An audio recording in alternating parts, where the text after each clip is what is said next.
Salut à tous, deuxième partie du briefing de Dungeon Crusade. Dans la première partie, nous avons vu qu'il y avait 3 types de monstres. Les minions, les champions et les gardiens. Et en fait, ces 3 types de monstres vont avoir un rôle important dans la mécanique de Dungeon Crusade, tout simplement parce que ça va interagir avec notre propre objectif en tant que héros, à savoir remplir les quêtes. Donc les minions, qui sont les ennemis les plus faibles, entre guillemets, du donjon, leur but n'est pas d'attaquer les héros. Leur but est d'attaquer le village, et donc de sortir du donjon pour attaquer le village. Au départ du jeu, il n'y a pas de minions dans le donjon, et dès la fin du premier tour, on va remplir le donjon avec des minions en fonction du niveau de difficulté que l'on a choisi.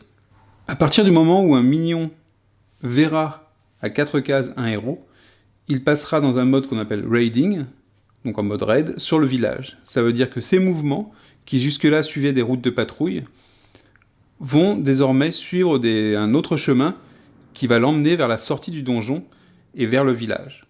À chaque fois qu'un minion sortira du donjon et rentrera dans le village, on augmentera la piste de terreur du village de 1.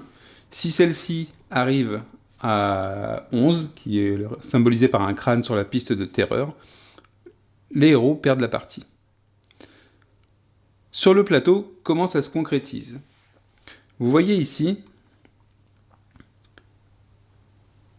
là où se trouve mon archer, une zone qui est délimitée par des petits pointillés, par des petits points.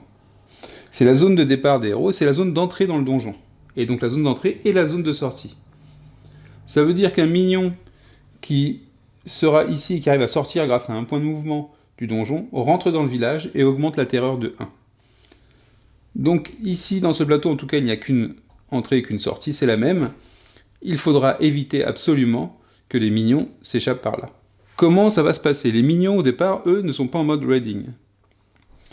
Donc vous voyez dans ce cadran-là, ici, il y a un minion déjà présent. Ce minion, dans ma partie, n'est pas en mode raiding. C'est-à-dire qu'il ne suit pas, il ne va pas essayer de s'échapper, pour le moment. Vous voyez ici des routes de couleur. C'est ce qu'on appelle des chemins de patrouille. Et par défaut, au départ, les minions, eux, suivent des chemins de patrouille. Dans le jeu, on utilise ce dé-là, avec des couleurs. Quand un minion est sur un point où il y a plusieurs chemins, comme c'est le cas ici, c'est un tas d'os, ou sur les spawn points, comme on a un petit peu, on verra plus tard tout à l'heure, où il y a des numéros, où les monstres arrivent, on a plusieurs chemins possibles. À ce moment-là, on lance un dé pour savoir quelle piste il prend. Donc si ici on lance le vert, on suivra cette piste-là, jusqu'au prochain tas. Le minion ira jusqu'à ce tas-là. Ensuite, arrivé ici, s'il lui reste des mouvements, il relancera un dé pour savoir s'il part sur, ici on est en bas, vous ne voyez pas, mais il y a le rose, le bleu, ou à nouveau le vert, et elle fera demi-tour. Donc ça, c'est un moyen aussi d'avoir un donjon qui est un peu vivant, à savoir que le donjon, les monstres vont tout le temps bouger dans le donjon. Ils ne vont pas vous attendre à un endroit fixe, en tout cas pas les minions. Par contre, dès lors qu'il y a 4 cases de ce minion, donc si jamais j'avais un héros qui était 1, 2, 3, 4 ici, dans une sorte de périmètre de 4 cases, en visu, c'est-à-dire pas derrière un mur, mais qui était en ligne de vue, à ce moment-là, le minion automatiquement, ici, passerait en mode raiding. Donc on lui mettrait un pion raiding pour se souvenir qu'il est dans ce mode-là. Après quoi, ses mouvements ne suivraient plus du tout dès lors qu'il passe en raiding. C'est-à-dire qu'il est en cours de mouvement, il aperçoit un héros dans sa ligne de vue à 4 cases maximum. À ce moment-là, on lui met le marqueur raiding, et la suite de son mouvement, déjà, ne va plus suivre les tracés qu'on avait vus avec la couleur, mais ça va suivre les flèches rouges qui sont ici. Toutes les flèches rouges, on peut voir ici aussi, il y en a une derrière, vont l'amener vers la sortie qu'on a vue tout à l'heure. Alors parfois, vous avez des numéros sur les flèches, il va pas sortir du château toujours par le même chemin, parfois il y aura un double choix, on lancera un dé pour savoir quelle flèche rouge il choisit dès qu'il rentre sur la case, sur le cadran. Mais sinon, on va voir ailleurs, vous avez des cases rouges, enfin des flèches rouges, qui n'ont pas de numéro, et donc ça veut dire que dès qu'il rentre dans cette tuile-là, ben, il fera le chemin le plus court pour aller à la sortie. Pas forcément passer sur une flèche rouge, il va passer par cette case-là ou cette case-là, mais il ira au plus court, en prenant son mouvement. Et donc il va vouloir sortir du donjon. Et à partir du moment où il sort du donjon, et qu'il arrive ici, et qu'il sort ici, il attaquera le village et il fera augmenter le niveau de terreur de 1. Donc ça, c'est pour les minions. Donc ça, c'est la mécanique des minions. Les minions ne sont pas là pour vous attaquer spécialement, mais pour sortir et attaquer le village. Évidemment, quand un minion passe à côté d'un héros, il va quand même lui lancer une attaque, mais une fois son attaque effectuée, s'il lui reste des points de mouvement, il va continuer.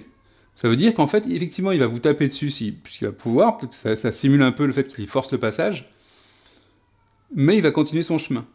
Les minions, les gardiens, les héros peuvent passer les uns sur les autres en termes de déplacement. Ils ne peuvent pas s'arrêter sur la même case, mais ils peuvent se traverser. On n'est vraiment pas dans le contournement, dans la zone de contrôle.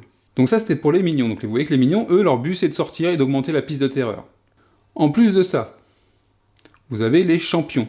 Donc les champions, eux, sont dans des salles qu'on appelle des chambers. D'ailleurs, il me manque une porte, là. Il manque une porte. Donc dans les chambers, qui ont normalement une porte ici, il manque une porte d'ailleurs.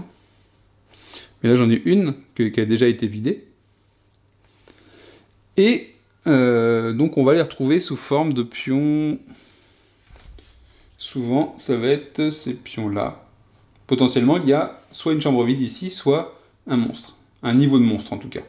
Un niveau de champion. Donc les champions, eux, ils sont là pour protéger, en quelque sorte, les objets de quête. Vous, votre objectif, c'est d'aller les chercher, ces objets de quête. Donc vous allez forcément rencontrer les champions et devoir les éliminer pour remporter les objets de quête. Tout en faisant attention que les minions ne s'échappent pas pour aller taper le village. Donc vous voyez qu'on a un gameplay en plusieurs parties où on va s'éparpiller dans le donjon pour réaliser notre quête, mais en même temps surveiller la sortie et les minions, les raiding minions, pour pas qu'ils s'échappent trop souvent dans le village. L'autre chose qu'il faut savoir, c'est qu'on peut pas non plus aller taper les minions comme on veut et se sacrifier, parce que si on meurt dans Dungeon Crusade, on va pouvoir revenir via la résurrection. Il y a un système de résurrection qu'on verra en détail, mais ce qu'il y a, c'est que le fait de mourir augmente de 1 aussi le niveau de terreur du village. Donc on commence à voir les mécaniques qui s'imbriquent entre nos morts, les minions qui sortent sur le village, les objets de quête qu'il faut aller chercher. Donc évidemment, quand on va chercher les objets de quête, les champions ont des niveaux plus forts que les minions, et on risque de mourir, et donc d'augmenter aussi la piste de terreur. Donc tout ça fait qu'on va devoir faire des choix sur les actions qu'on va mener avec nos personnages. Le troisième type de monstres, ce sont les gardiens. Et les gardiens, eux, ils ne vont ni attaquer le village, ni protéger les objets de quête, ils vont vouloir éliminer les héros. Donc les gardiens, on en a un nombre limité par quête. Alors, moi ici, je suis en niveau normal, c'est 3. Et donc ça veut dire que potentiellement, il y aura 3 gardiens dans le donjon à un moment donné, ou du moins il y en a 3 qui vont arriver au cours de ma quête. Et eux, leur objectif, c'est de me poursuivre et de me tuer les héros. Et donc de faire augmenter la piste de terreur, mais en tuant les héros. Donc ça a le désavantage de m'empêcher de réaliser mes quêtes, m'empêcher de combattre les minions, et me faire mourir plus facilement, parce qu'ils sont beaucoup plus forts, les gardiens, et donc d'augmenter la piste de terreur. Donc vous voyez que ces 3 mécaniques-là sont le cœur du jeu de Dungeon Crusade. C'est vraiment la mécanique, au-delà du scénario, au-delà de ce qu'on doit faire exactement, du loot, ça va être la mécanique du jeu, ça va être celle-là. On la retrouvera dans tous les scénarios. Voilà, je voulais vous parler de ça avant qu'on passe au tour de jeu dans Dungeon Crusade. Vous allez comprendre plus facilement comment s'articule le tour de jeu et pourquoi il est fait comme ça et qu'est-ce que ça implique au niveau du rythme. Au niveau du plateau, ce qu'on peut voir aussi, donc vous voyez, normalement toutes les chambres ont une porte, donc sauf ici où j'en ai oublié une, et je viens de comprendre pourquoi dans mon setup j'avais une porte qui me restait sur les bras. Ici vous avez des pions trésors qu'on peut récupérer. Les pions trésors, il suffit de passer dessus, d'enlever le pion et de piocher une carte trésor. Les pièges, il suffit de les retourner pour savoir s'il y a un piège ou non. S'il y a un piège, il faut piocher une carte piège.